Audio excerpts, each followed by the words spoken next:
ভাই অ্যাটলিস্ট আপনি এটা তো শিওর যে গত 24 ঘন্টা আমাদের দেশে যে বিভিন্ন জায়গায় অগ্নিকাণ্ড গুলা ঘটছে, এগুলা বিভিন্ন অসাধু চক্র কুত্তার বাচ্চার পরিকল্পিত প্ল্যান বা পরিকল্পিত কার্যক্রম এগুলা।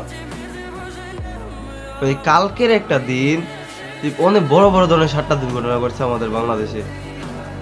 আর কালকে গত 24 ঘন্টায় আমাদের দেশটা নিম্নে 10 বছর পিছিয়েছে অর্থনীতির দিক দিয়ে। কেউ যদি আমাকে জিজ্ঞেস করে যে তোমার দেখা 25 সালে সবচেয়ে ভয়ঙ্কর দিন কোনটি ছিল, আমি নির্দ্বিধায় বলবো অক্টোবরের 18 তারিখ। কারণ এই দিনে হাজারো মানুষের স্বপ্ন পূরণ স্থায়ী হয়ে গেছে। এই দিনে দেশটা অনেক অর্থনৈতিক দিয়ে অনেকটা ক্ষতি হয়েছে বা দেশটা অনেক দিক দিয়ে পিছিয়ে গেছে।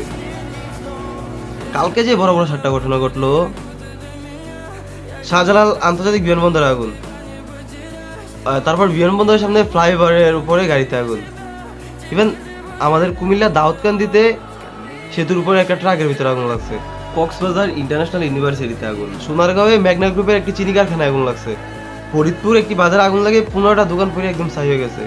ইভেন আরেকটা দুঃখের ঘটনা হইতেছে যে গতকালকে বিকালেই চট্টগ্রাম বন্দরে 1200 টন কাঁচামাল নিয়ে একটা জাহাজ ডুবে গেছে।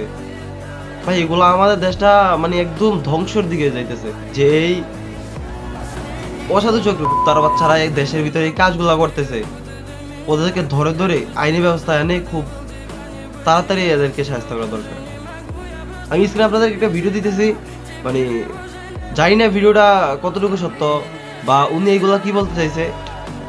তো আমার মতে সরকার এই লোকটার থেকে খবর নিয়ে তদন্ত নেওয়া দরকার, কারণ ওর কথা বলা বা ওই যেগুলা বলছে এটা সন্দেহজনক।